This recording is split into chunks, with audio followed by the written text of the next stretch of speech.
Welcome back to Season 2 of Light in the Battle, Emotional Detachment as a Tactical Advantage for Family Court. Light in the Battle is a podcast for autistic women healing from narcissistic abuse, and it is a podcast where we get clearer, calmer, and spiritually and legally harder to mess with. What I learned in my journey is that the legal advice and strategy for family court against people who make us feel confused or scared just doesn't land when emotions are running high. I've seen survivors keep losing in court over and over until I figured it out. The safe parent has to show that they are the stable, child-focused parent, both in all the evidence that they generate, emails, texts, medical reports, and in their demeanor in court. So I'm taking you on the journey that I traveled to get to a point where I detached completely. I cared just as much about my child's well-being. However, I got my head out of my butt and I worked on myself so I could get to a new and improved version, a version of myself that could play by the court's rules to show the truth and the patterns of behavior in an indisputable manner. This only became possible after I had detached emotionally, and that's the journey I'm taking you on in this season. I want to remind listeners of where you are in the journey. So as I've explained in episode 23, there's a structure to this season. So far, we have covered the trauma bond. I've covered that under every possible angle. Neurochemicals in the brain, faith, physical body, ASD. I've pretty much covered this topic fully, and these were episodes 15A to 16B. We talked about PTSD and EMDR as a type of trauma therapy that worked for me and the impact it had on my life as an autistic woman. Those were episodes 17 and 18. We talked about forgiveness, which is not the same as reconciliation or giving people another chance. It's something you do in secret for yourself, in episode 19. And then we had 3 episodes, 20, 21, and 22, about codependency and how autistic women can be a lot more prone to codependent patterns than neurotypicals. All of these steps so far were internal work. Now we move to the next stage, fellowship and mentorship. Why recovery from narcissistic abuse, PTSD, and CPTSD cannot be done alone. Featuring the STAR Network, a foundation dedicated to supporting STARs, survivors of toxic, abusive relationships. Recovery cannot stay internal forever. At some point, you need community, co-regulation, mentorship, and people who understand the dynamics. This is where fellowship comes in. And for survivors of toxic and abusive relationships, one of the most powerful resources I've discovered is the STAR Network. Bit of background, this week is Podcasthon week. As you may know, Podcasthon is an initiative that encourages more than 2,000 podcasters around the world to dedicate this week's episode to a charity of their choice. When I was approached by Podcasthon several months ago, I started thinking about which charity would be a natural fit for Light in the Battle. On that specific week, because I was designing my season 2 back then and structuring it, I was like, okay, what would be the best charity for that specific episode about fellowship and mentorship? And I ended up finding the STAR Network. STAR stands for Survivors of Toxic Abusive Relationships. You can find out more about the STAR Network at starnetwork.org. The STAR Network is a global trauma recovery network for people with PTSD and CPTSD who are in or have been in toxic abusive relationships. TARS. T-A-R, Toxic Abusive Relationship, TAR. And STARs are survivors of toxic abusive relationships. STAR. What I'm going to do for you today is explain the importance of fellowship and mentorship for autistic survivors of domestic violence or narcissistic abuse in general, And then I want to show you how the STAR network and the free Anon meetings that they offer are an exact match for what we need in our recovery. And it's free. The goal of this episode is twofold. I want to encourage you to join a Anon meeting, and I want to encourage you to consider supporting the STAR network once you've attended a few meetings maybe, and when you see the immense value in the work they do for us stars. After doing some research about the STAR network to ensure it aligns with what I'm doing over here, I interviewed their founder, Dr. Jamie, Chief Compassionate Officer, and I learned a ton about his vision, his approach, and all that, and I loved it so much that in the process, I became a member of Anon. Anon are free meetings for survivors of, again, toxic, abusive relationships. Okay, so let's dive in. Let's talk about why survivors cannot heal in isolation. Isolation is part of abuse. Abusers create confusion, self-doubt, secrecy, shame, and social isolation. And even after leaving, some of the scars that we bear are that we question ourselves. The trauma responses remain, the fight, the flight, the fawn, the freeze. And people around us often just don't understand. Our normal, well-meaning friends may say things like, just move on, or stop talking about it. You should really strive to co-parent peacefully. But survivors, what we often need is validation and shared language and co-regulation. And so this is where peer communities become powerful. Fellowship is critical for autistic survivors. I asked Dr. Jamie in an interview about specifically what the STAR network can do for people on the spectrum. And he talks about continuums. He mentioned that we all fall on a spectrum in many ways. The abusers fall on the same spectrum of cluster B traits. And as far as survivors are concerned, whether they be ADD, ASD, whatever type of neurodivergence, or fully neurotypical, we also belong to a spectrum. So we're not asked to fit into a box when joining Anon meetings. That said, autistic women, we often miss early red flags. We assume good intentions. We struggle with social power dynamics. We stay longer than we should in abusive systems. We internalize blame and all the things I talked about in episode 21. After leaving, they may also struggle with alexithymia, which I talked about in episode 21, isolation, difficulty trusting again, difficulty interpreting other people's reactions. Anon groups provide emotional mirroring, safe social practice, grounding techniques, and safe connection to people that are not triggering your rejection sensitivity dysphoria. Like I've never left a Anon meeting thinking, ooh, I should not have said that. Ooh, I'm not going to be welcome back. Ooh, when she said this after I shared a little bit, maybe she meant that what I said was stupid. Or no, that's never happened. My RSD is just not triggered in those meetings. So for autistic women, recovery communities can function like a structured practice tool for social dynamics in a context of extreme vulnerability.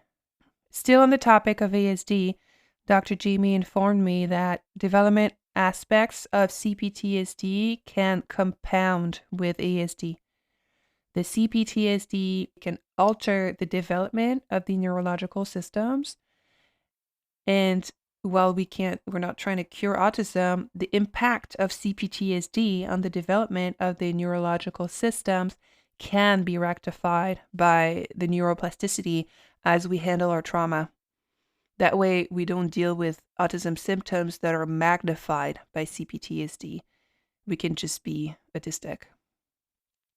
Let's talk about fellowship versus codependency, because I just did 3 episodes on codependency, and I want to clarify that we're not looking for fellowship so we can go full codependent on people in those groups. No, it's quite the opposite, actually. In codependency, we are over functioning, we're rescuing others, we're fixing people, we're losing ourselves, and we're focused on others.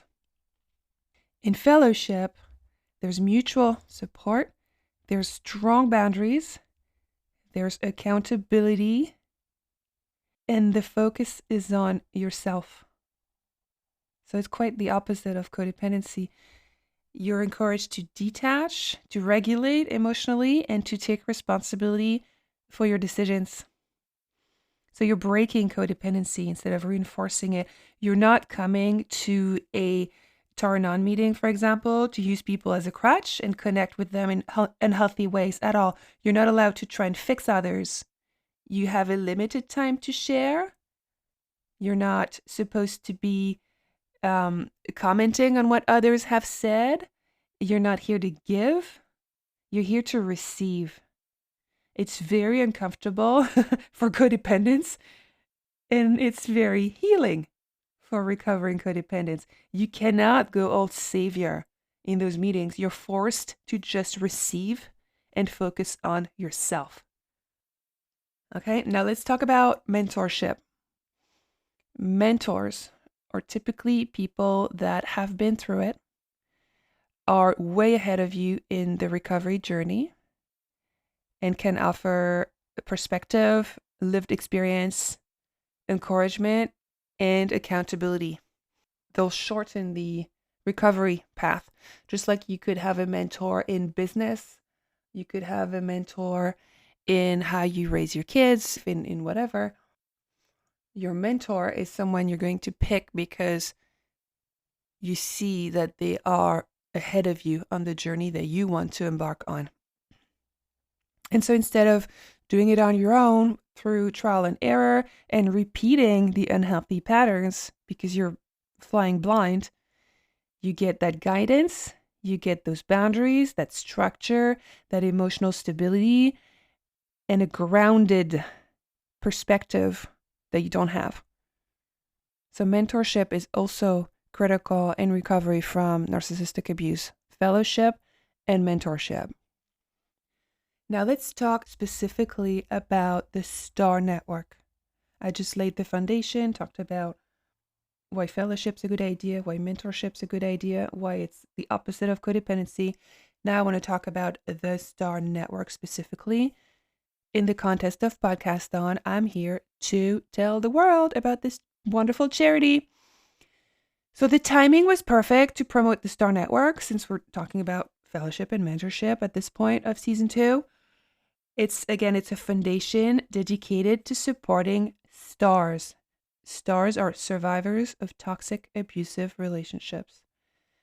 I interviewed Dr. Jamie to better understand his vision and his mindset and what he's trying to do with his team.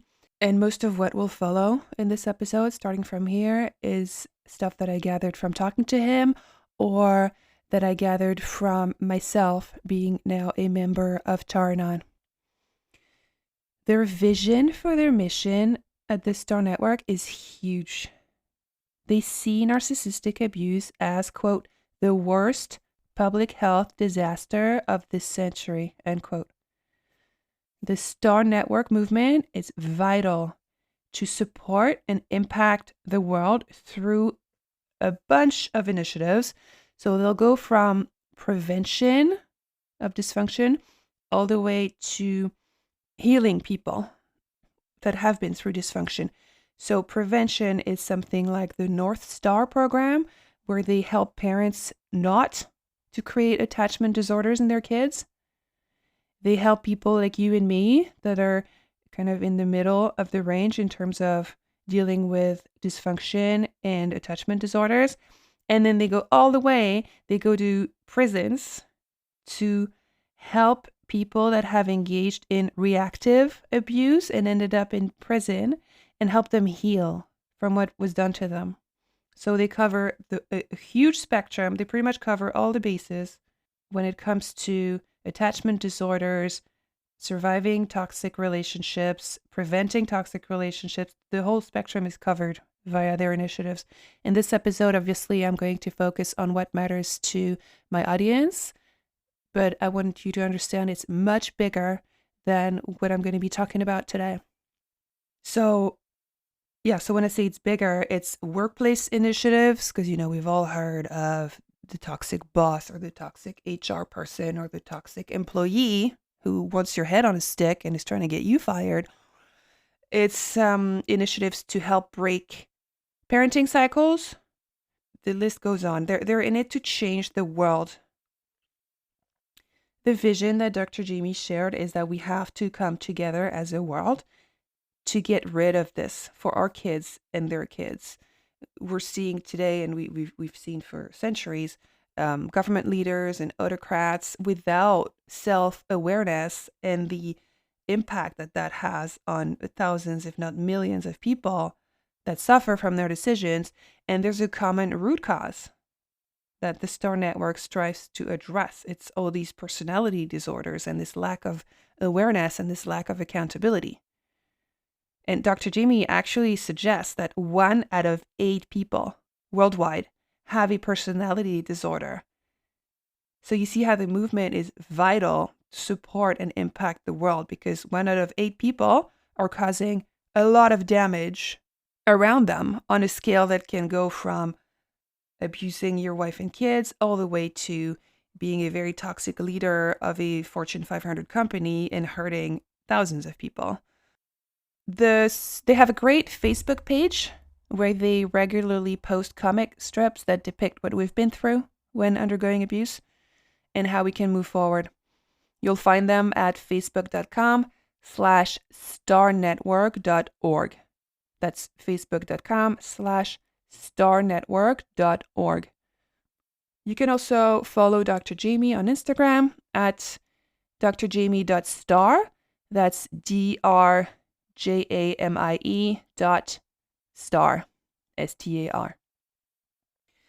So I want to dive even deeper into how the STAR network can help you. And hopefully by the end, you can consider making a donation. If so, please visit starnetwork.org/donate. Every penny helps support their massive vision. So I want to focus on the context of my podcast. I had to narrow it down in terms of what they offer and how they can help you. I had to narrow it down to the initiatives that are relevant to you. So we're not going to be talking about the North Star program. We're not going to be talking about their interventions in jails, in workplaces. We're going to be focusing in this episode on the TAR Anon meetings. Okay? So these are all over the world. It doesn't matter where you are listening to this. You go to starnetwork.org/TARANON, TARANON, and you can find a meeting in your time zone. I'll go into more detail in the next section. In TARANON meetings, you find peer support, community as a survivor with PTSD or CPTSD, structured recovery, mentorship. While 60% of their mentors are in the US, the STAR network is also present in Europe, in the UK, and on other continents. You'll find education about abusive dynamics. You'll hear lived experience. Personally, I find that it's helped me deal with the shame, hearing all of these stories and all of these other people that also didn't see the signs, also engaged in dysfunction, also tolerated the unacceptable. It helps me deal with my shame. So the lived experience aspect of it is pretty dope. And nervous system regulation.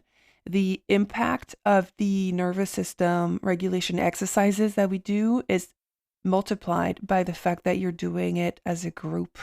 So it's really co-regulation. Okay. They're not trying to be a 12-step program per se, but if you're totally new to this, let's say that it's somewhat similar to the way programs like AA, Al-Anon, CODA, Codependent Anonymous, help people recover from their own dysfunction, really. The way they help is that you're in a room where your reality is understood, where you're seen, and where your pain is heard. and there's a shared language and a shared history. It's very important. You can't just do the internal healing work. At some point, you have to make yourself vulnerable and dive into community and fellowship. Quick sidebar about trauma. In my interview with Dr. Jamie, he did mention several other types of therapy for PTSD and CPTSD. You know how I keep saying that EMDR is the one that worked for me? I talked about it in episodes 17 and 18, but he mentioned several other types of therapy. So here we go. Grab your pen and paper. There's DBT, IFS, experiential psychodrama, somatic healing, and EMDR. So again, he mentioned DBT, IFS, experiential psychodrama, somatic healing, and EMDR. So thank you, Dr. Jamie, for giving me a list of options for trauma therapy, because I know that EMDR doesn't work for everyone. Now I want to talk about the credibility of the STAR network. Sorry, guys, if the STAR network is listening to this, sorry, but I feel the need to talk about this. So while they don't present themselves as a network of professionals, they are supported by therapist networks. In our interview, Dr. Jamie, who is himself a trauma certified therapist and licensed clinical social worker, he talks about Gabor Mate, he talks about how the body keeps the score, talks about Peter Levine, which are all very established in the world of trauma and trauma recovery. Richard Grannon is an ambassador for the STAR network as well. You may know him from his YouTube channel, which is massive in the narcissistic abuse recovery world. And a lot of what they do, of their vision and of who they are, will resonate with those of us that are starting to get our bearings in the world of narcissistic abuse recovery. And we start to understand which voices we can trust and who are the more legit speakers, authors, therapists, and all that. And these are, like, I've been in this world for many years myself, and I find that everything that Dr. Jamie uses as a foundation for his mindset and for his work aligns perfectly with the voices that have helped me rebuild my life. So I find them to be extremely credible, and that's my perspective. It aligns with what has gotten me standing again and joyful again and at peace again. Okay, so you know how I'm often asking you to follow my show and leave ratings? Well, not today. Today, I'd like to focus your attention entirely on the STAR network instead. Dr. Jamie would like to encourage listeners to, 1, join a Anon meeting. That's on the website starnetwork.org/Taranon, TARANON. So join a Anon meeting on your time zone, and 2, donate. So please visit starnetwork.org/donate. Every penny helps heal this world. Let's talk about Taranon meetings in a lot more detail, okay? So that's Taranon is Toxic Abusive Relationships Anonymous. There's a great little intro video from Dr. Jamie himself, the founder of the STAR Network, at starnetwork.org/Taranon. It's a great little intro video. You might want to check that out. starnetwork.org/Taranon. And on that page, you'll also find the schedule of all the meetings on all the time zones and how to join, testimonials and all that. And I want to start with a few quotes that I grabbed from the Taranon meetings with permission to give you a better sense of the mindset and intention in those meetings. So, quote, "A global fellowship of individuals healing from the emotional battlegrounds and deep wounds left by toxic abusive relationships, stemming from adverse childhood experiences, ACEs, and attachment injuries," end quote. The community commitment is, quote, "With reverence for our compassionate, non-judgmental community, we find refuge and connection striving to emerge from the fog into the light of discovering our authentic lives while addressing our PTSD and CPTSD as a lifestyle choice. End quote. Next quote. Anon is a fellowship, not therapy or teaching. We share from our own lived experience. End quote. Next quote. This is all to give you, like, from the horse's mouth what we're trying to do here. Quote, our truest security doesn't come from hardening ourselves against life, but from being held in safe human connection. End quote. Okay, so this is all to give you an idea of what we're trying to do at Anon meetings. The core values are awareness, transformation, and self-love. That's a big one. Now let's go through a little laundry list of what you can expect in Anon meetings. So again, they're free to attend. I personally try to attend every week. They're free. They're not recorded. They're anonymous.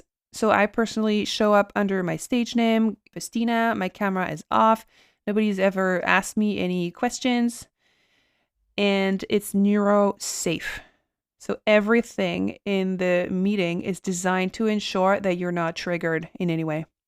This is a PTSD and CPTSD recovery group, so you can be sure that the meetings are held in a neurosafe setting. You are welcome as you are, and you're safe here. Recovery is only possible once you feel safe. These meetings are held on every time zone. Anyone from any time zone can find a meeting that will find during acceptable hours. Let's put it that way. You go to starnetwork.org/Taranon to find the best day and time for your first meeting and go from there. Taranon encourages you to show up as your authentic self. So listen to this. Not the self you show the world, not the self you show your close friends and safe family members, but the face you never show anyone. That's the truest reflection of who you are, and that's what's welcome at Anon meetings. These meetings are for people that are either still in the relationship, all the way to people in long-term recovery and everything in between.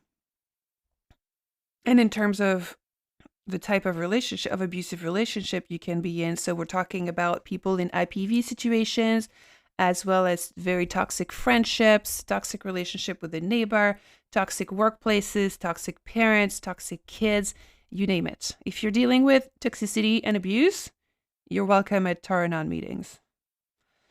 Side note, you may very well be in a toxic relationship with yourself. See episode 20 about codependency and self-verification. Your brain is seeking situations that confirm the way you see yourself. And that's how you and I ended up in toxic romantic relationships. So there's something to think about here, and it's covered abundantly in Anon meetings, is that we may very well have a toxic relationship with ourselves. Mentors are survivors themselves. We talked about mentorship. So they've been through it. They've got the perspective. They're ahead of you and me in their recovery journey. And so they grew through the ranks at Anon. They had to be members of Anon for a while before becoming mentors. They're not trying to be like AA or CODA. It works hand in hand with CODA, for example, or with Al-Anon, or with other types of fellowship groups. But this is a nervous system recovery project. So they have their own mindset and promises. And they feel that their program really goes hand in hand with other programs. So personally, I find that at this point in your recovery, it would make sense to consider Anon and CODA as a smart approach. I think that would make sense. But you obviously do what works for you. There's a built-in like in the structure of a Anon meeting, there's a neurological process. So the way the meetings are structured, you're always feeling safe. We start with some information, then I want to say discussion, but we're not discussing. We're sharing about a specific topic that encourages us to go deep into who we are and how we relate with others. And then there's a co-regulation piece with the mentor and emotional regulation of self. So they're intelligently structured that way. You can really tell that it's designed for people with PTSD that may be easily triggered, and everything is there to really keep the nervous system calm and safe, more importantly. So come as you are, come where you're at, you're safe. Find a meeting at starnetwork.org/Tarnon. Okay? And also remember that the Star Network needs donations. So please visit starnetwork.org/donate. And let's support this movement in combating toxic abusers. About mentorship specifically. So I said that people that have been members of Taranon for more than 2 years can become mentors. So I'm a member of Taranon, and I know that I can expect the meetings to be held always by the same lady. She's been through it. She's got great feedback when people share around whatever the theme may be that day. She'll validate, she'll mirror what someone may be feeling. It's awesome.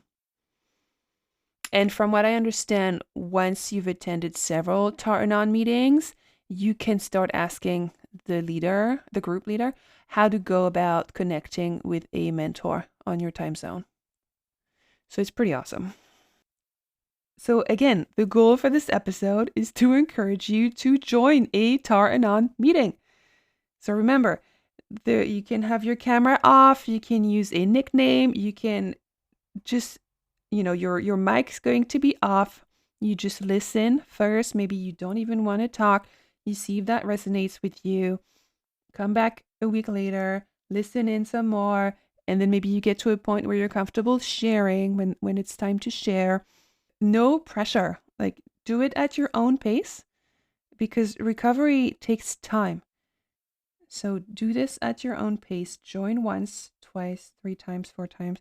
And when you feel comfortable participating in the meetings, then you do that. And if you don't, you don't. And that's great too. Okay. But the underlying key here is that you don't have to do this alone. You should not do this alone. At this point in the recovery journey, I want you to really, really understand you're not supposed to do this alone.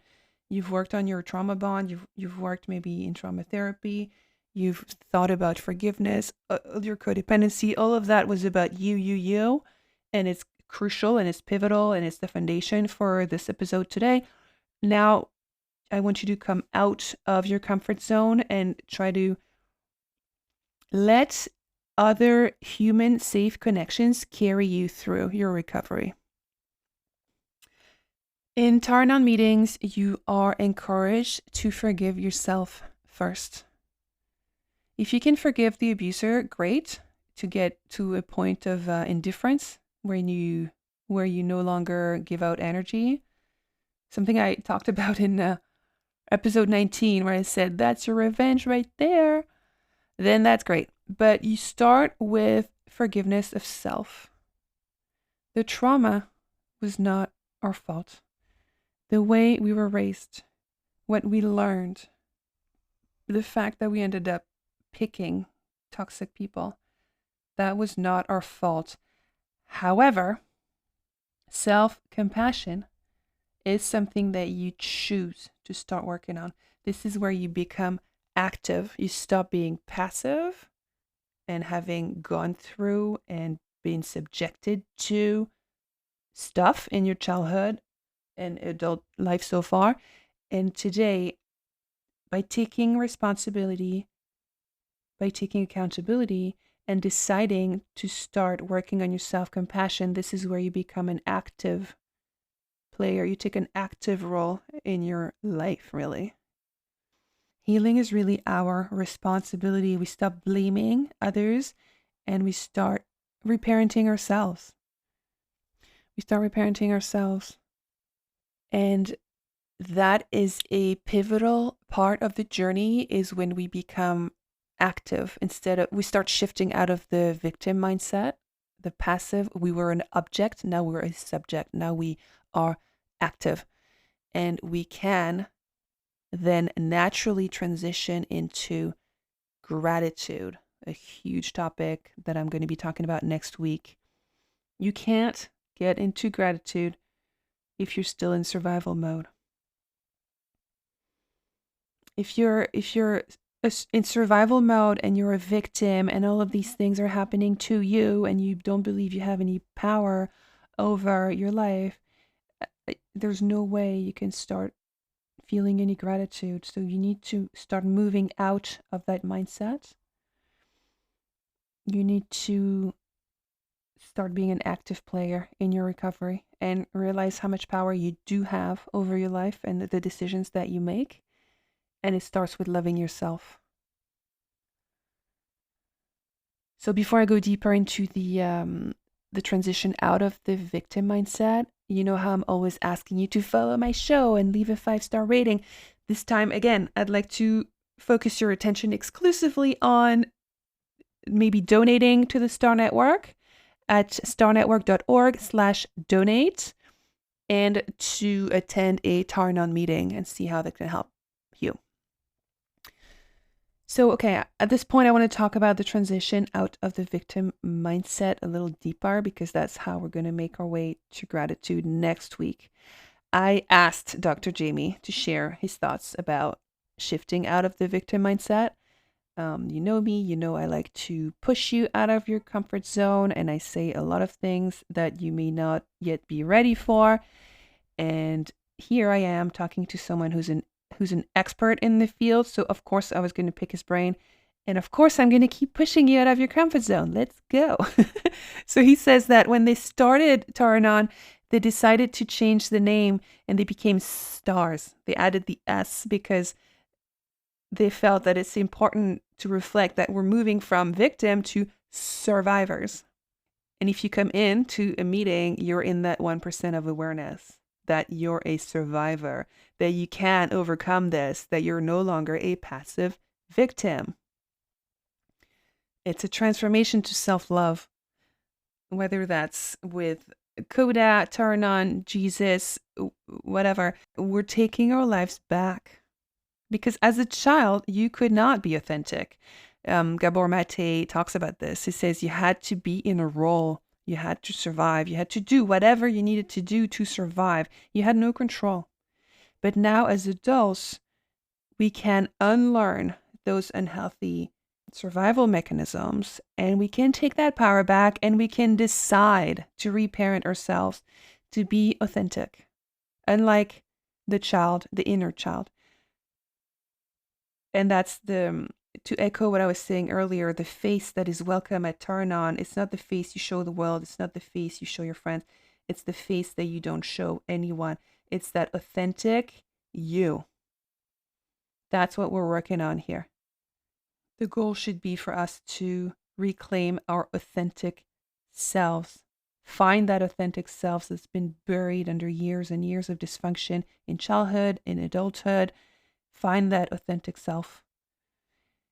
And if you do that, then you're no longer passive. You're no longer a disempowered victim of your environment. You're active.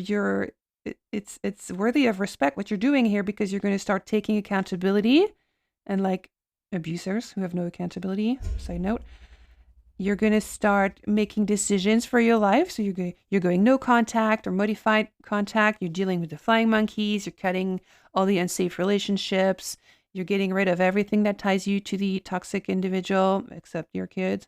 You're actively making decisions to shape your life in a way that feels safe as often as possible.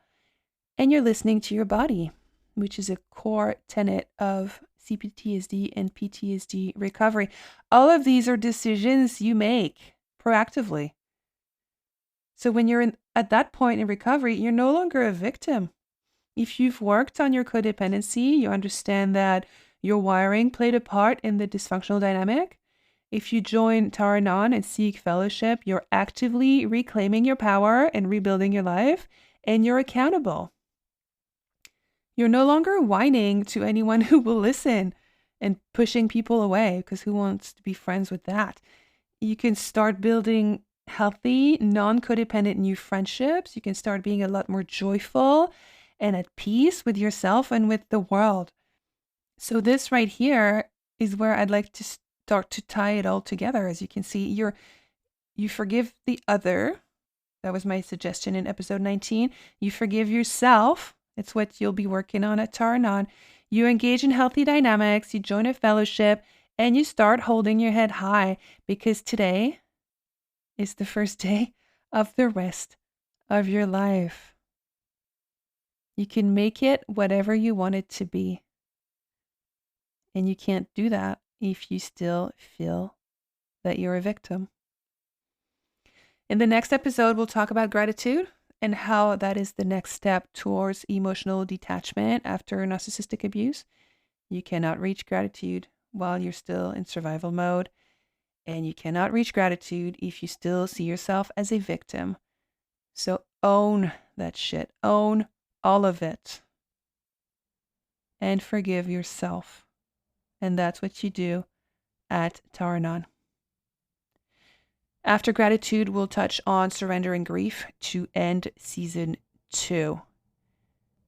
Thank you for tuning in today, for traveling this journey with me. Thank you for considering making a donation to the Star Network at starnetwork.org/donate. And to conclude, here is another great quote from Taranon. A new path of freedom. I am walking a new path, shaped by compassion, not survival. I am creating a new culture within myself, rooted in truth, safety, and connection. This is my new way of living.